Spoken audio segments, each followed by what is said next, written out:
રાજ્યમાં પોલીસ વિભાગમાં ખાલી જગ્યાઓ મુદ્દે હાઈકોર્ટમાં સુનાવણી હાથ ધરાઈ। પોલીસ વિભાગમાં 12,000 ભરતીઓને લઈને સરકારનું હાઈકોર્ટમાં સોગંદનામું। સરકારે કરેલા સોગંદનામામાં દર્શાવવામાં આવેલી માહિતીથી હાઈકોર્ટ નારાજ હોવાનું પણ સામે આવ્યું છે। હાઈકોર્ટે રાજ્ય સરકારે કરેલા સોગંદનામાનો અસ્વીકાર કર્યો છે। ભરતી પ્રક્રિયાના નિયમ પ્રમાણે ભરતી કરવામાં આવેલી નથી તેવું હાઈકોર્ટનું અવલોકન। हाल कुल 29,000 જેટલી ભરતીઓ એસઆરપી અને ટેકનિકલ વિભાગમાં ખાલી હોવાનું પણ કોર્ટના ધ્યાને આવ્યું છે।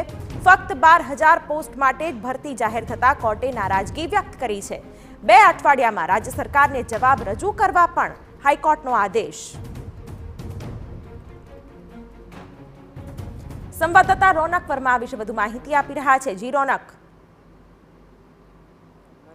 અને સંબંધિત જે બાબતો હોય છે તેને લઈને સુપ્રીમ કોર્ટના આદેશ બાદ ગુજરાત હાઈકોર્ટ દ્વારા સુઓ મોટો પિટિશન દાખલ કરવામાં આવી છે અને આ જ બાબતને લઈને પોલીસ વિભાગ, ગૃહ વિભાગ અને રાજ્ય સરકાર પાસેથી જવાબ માંગવામાં આવ્યો હતો કે હાલમાં પોલીસની સ્થિતિ શું છે, કેટલા લોકો છે તે અત્યારે આ જે વિભાગ છે તેમાં ફરજ બજાવી રહ્યા છે અને આ જ પ્રકારની વિગતવાર સુનાવણીઓ સમયાંતરે હાથ ધરાતી રહે છે। ત્યારબાદ સરકાર તરફથી જે એક સોગંદનામું રજૂ કરવામાં આવ્યું હતું જેમાં અગાઉ જણાવવામાં આવ્યું હતું કે ટૂંક સમયમાં 29,000 જેટલી જગ્યાઓ છે તેની સામે 12,000 જેટલી ભરતી કરવામાં આવશે અને સરકારે તેની જાહેરાત પણ કરી છે।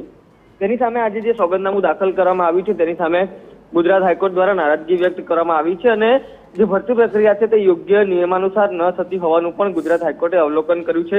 આ ઉપરાંત જે 29,000 જેટલી જગ્યાઓ છે તેની સામે જે જાહેર કરેલી ભરતીઓ છે તેની સામે પણ ગુજરાત હાઈકોર્ટ દ્વારા ગંભીર પ્રશ્નો છે તે કરવામાં આવ્યા છે। ત્યારે જે સોગંદનામું કરવાનો એક પ્રયાસ હતો તે અસ્વીકાર કરવામાં આવ્યો છે અને 2 અઠવાડિયાનો વધુ સમય જે છે તે રાજ્ય સરકારને આપવામાં આવ્યો છે। વિગતવાર માહિતી સાથે એક ચોક્કસ સોગંદનામું રજૂ કરવામાં આવે અને જે પ્રકારે હાઈકોર્ટ દ્વારા માહિતીઓ મંગાવવામાં આવી છે તે ચોક્કસ માહિતીઓ પણ ભરવામાં આવે તે પ્રકારે હાઈકોર્ટે આદેશ આપ્યો છે। 2 અઠવાડિયા બાદ હવે આ મામલે વિગતવાર સુનાવણી હાથ ધરવામાં આવશે ત્યારે તેના પર સૌની નજર રહેશે કે હવે આ જે મામલો છે તે કઈ દિશામાં આગળ વધી રહ્યો છે। બિલકુલ, તો ભરતી પ્રક્રિયાના નિયમ પ્રમાણે ભરતી કરવામાં નથી આવી। હાઈકોર્ટે આ અંગે ટકોર પણ કરી અને હજુ 2 અઠવાડિયાનો સમય આપ્યો છે જેથી કરીને કંઈ સંતોષકારક જવાબ સરકાર આપી શકે તેટલો સમય આપ્યો છે। જો કે સરકારના જવાબથી હાઈકોર્ટે નારાજગી વ્યક્ત કરી છે। એટલે રિક્રુટમેન્ટ રૂલ્સ એ લોકો રેકોર્ડ ઉપર હજી મૂક્યા નથી। કોમ્પિટિટિવ એક્ઝામના જે રૂલ્સ છે એ મૂક્યા છે।